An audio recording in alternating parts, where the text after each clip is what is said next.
എൻസൈക്ലോവിങ്സിൻ്റെ പുതിയൊരു വീഡിയോയിലേക്ക് നിങ്ങൾക്ക് ഏവർക്കും സ്വാഗതം. ഈ വീഡിയോയിലൂടെ നിങ്ങളുമായി ഷെയർ ചെയ്യുന്നത് സംസ്ഥാനത്തെ വാർദ്ധക്യകാല പെൻഷൻ, വിധവാ പെൻഷൻ, ഭിന്നശേഷി പെൻഷൻ, കർഷക തൊഴിലാളി പെൻഷൻ തുടങ്ങിയ വിവിധ സാമൂഹ്യ സുരക്ഷാ പെൻഷൻ ലഭിക്കുന്നവരും കൂടാതെ സർക്കാരിൻ്റെ ധനസഹായം വഴി ക്ഷേമനിധി പെൻഷൻ വിതരണം ചെയ്യുന്ന 16 ക്ഷേമനിധി ബോർഡ് പെൻഷൻ ലഭിക്കുന്നവർക്കും വളരെ പ്രധാനപ്പെട്ട അറിയിപ്പുകളാണ് ഉൾപ്പെടുത്തിയിട്ടുള്ളത്. നമ്മുടെ വീഡിയോസ് ആദ്യമായി കാണുന്ന സുഹൃത്തുക്കളാണെങ്കിൽ ആദ്യമേ തന്നെ ചാനലൊന്ന് സബ്സ്ക്രൈബ് ചെയ്യുക. അപ്പോൾ നമുക്ക് വിശദാംശങ്ങളിലേക്ക് കടക്കാം. ഓണത്തോടനുബന്ധിച്ച് ഒന്നിലധികം മാസങ്ങളിലെ പെൻഷൻ തുകയായിരിക്കും ഒരുമിച്ച് വിതരണം നടത്തുന്നത് എന്ന് ഏകദേശം നിലവിൽ ഇപ്പോൾ വ്യക്തമായിരിക്കുകയാണ്. ഓണത്തിന് മുൻപായിട്ട് 62 ലക്ഷത്തോളം ഗുണഭോക്താക്കളുടെ കൈകളിലേക്കും ബാങ്ക് അക്കൗണ്ടുകളിലേക്കും ഓണ പെൻഷൻ എത്തുന്നതിനായിട്ട് ഓഗസ്റ്റ് മാസത്തിൽ പെൻഷൻ വിതരണവും ഏതാനും ദിവസങ്ങൾക്ക് മുൻപായിട്ട് തന്നെ നടക്കുന്നതാണ്. ക്ഷേമ പെൻഷൻ വിതരണത്തിനും സർക്കാരിൻ്റെ മറ്റ് ഉത്സവകാല ചെലവുകൾക്കുമെല്ലാമായി ഈ മാസം കടമെടുപ്പ് നടത്തുന്നുണ്ട്. ഓഗസ്റ്റ് 19 കടമെടുപ്പ് ഉണ്ടാകുമെന്ന രീതിയിലാണ് ഇപ്പോൾ റിപ്പോർട്ടുകൾ വന്നിരിക്കുന്നത്. ക്ഷേമ പെൻഷൻ ലഭിക്കുന്നവരെ സംബന്ധിച്ച് ഓണ പെൻഷൻ ലഭിക്കുന്നതിനോടൊപ്പം തന്നെ 2025 വർഷത്തെ സർക്കാർ ആവശ്യപ്പെട്ടിരിക്കുന്ന മസ്റ്ററിംഗ് പൂർത്തീകരിക്കേണ്ടതാണ്. ഈ ഓഗസ്റ്റ് മാസത്തിൽ തന്നെയാണ് സാമൂഹ്യ സുരക്ഷാ പെൻഷനുകളും ക്ഷേമനിധി ബോർഡ് പെൻഷനുകളിൽ ലഭിക്കുന്നവർ ഈ ഓഗസ്റ്റ് മാസം 21 മുമ്പ് കൃത്യമായിട്ട് തന്നെ മസ്റ്ററിങ് പൂർത്തീകരിക്കേണ്ടതാണ്. അതോടൊപ്പം തന്നെ അക്ഷയ കേന്ദ്രങ്ങൾ മുഖേനയാണ് ബയോമെട്രിക് ഡിവൈസിൽ അവരുടെ കൈവിരൽ സ്കാൻ ചെയ്തോ കണ്ണിൻ്റെ ഐറിസ് സ്കാൻ ചെയ്തോ പെൻഷൻ മസ്റ്ററിങ് പൂർത്തീകരിക്കാവുന്നതാണ്.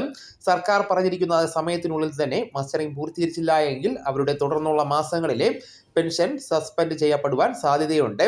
പിന്നീടും പെൻഷനും മസ്റ്ററിങ് ചെയ്യുവാൻ അവസരം ലഭിക്കുമെങ്കിലും അത് പൂർത്തീകരിക്കുന്നതിനിടയിലുള്ള മാസങ്ങളിലെ പെൻഷൻ ലഭിക്കുന്നതല്ല. ഇനി കേവലം 14 ദിവസങ്ങൾ കൂടിയാണ് മസ്റ്ററിങ്ങിനായിട്ട് അവശേഷിക്കുന്നത്.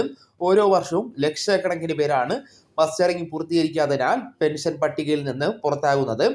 കഴിഞ്ഞ തവണ 8 ലക്ഷത്തോളം പേർ പുറത്തായിരുന്നു. ഇതിൽ മരിച്ചു പോയവരും വിദേശത്ത് പോയവരും കേരളത്തിൽ സ്ഥിരതാമസമില്ലാത്തവരും ഉണ്ടായിരുന്നു. അതുപോലെ അർഹതയുള്ള കേരളത്തിൽ ഉണ്ടായിരുന്നിട്ട് മസ്റ്ററിങ്ങിനെ കുറിച്ച് അറിയാത്തത് കൊണ്ട് പുറത്തായവരും ഒട്ടേറെ പേർ ഉണ്ടായിരുന്നു. അതിനാൽ ഇനിയും മസ്റ്ററിങ് ചെയ്യാത്ത സാധാരണ ഗുണഭോക്താക്കളെ കാണുകയാണെങ്കിൽ 24 മുൻപായിട്ട് തന്നെ പൂർത്തീകരിക്കുവാൻ പറയേണ്ടതാണ്. ഈ ഒരു ഓണത്തിന് ഓഗസ്റ്റ് മാസത്തിലെ പെൻഷനോടൊപ്പം തന്നെ നൽകുവാനുള്ള 2 മാസത്തെ കുടിശ്ശിക പെൻഷനിൽ ഒരു ഗഡുവും ചേർത്ത് 3200 രൂപയായിട്ടായിരിക്കും വിതരണം ചെയ്യുന്നത്.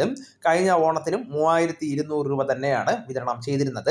19 കടമെടുപ്പ് നടക്കുകയാണെങ്കിൽ തൊട്ടടുത്ത ദിവസങ്ങളിൽ തന്നെ വിതരണവും ആരംഭിക്കുന്നതാണ്. കൈകളിലേക്കുള്ള വിതരണം പൂർത്തീകരിക്കുവാൻ 10 ദിവസം വരെയൊക്കെ എടുക്കുന്നതിനാൽ ഓഗസ്റ്റ് അവസാനം വരെ നീട്ടാതെ 20 ശേഷമുള്ള തൊട്ടടുത്ത തീയതികളിൽ ഒന്നിൽ തന്നെ വിതരണം ആരംഭിക്കുമെന്നാണ് സൂചന ഇപ്പോൾ ലഭിക്കുന്നത്. അപ്പോൾ വരും ദിവസങ്ങളിലെ പ്രധാനപ്പെട്ട അറിയിപ്പുകൾ നിങ്ങളെ കൃത്യമായിട്ട് തന്നെ അറിയിക്കുന്നതാണ്. നമ്മുടെ ചാനൽ നിങ്ങളുടെ സുഹൃത്തുക്കളിലേക്കും മറ്റ് ഗ്രൂപ്പുകളിലേക്കും കൂടെ ഷെയർ ചെയ്യുക. നമുക്ക് തുടർന്നും വിജ്ഞാനപരമായിട്ടുള്ള മറ്റ് വീഡിയോസും ആനുകാലിക വിവരങ്ങളുമായിട്ട് വീണ്ടും കാണാം. അതുവരെ ഗുഡ് ബൈ.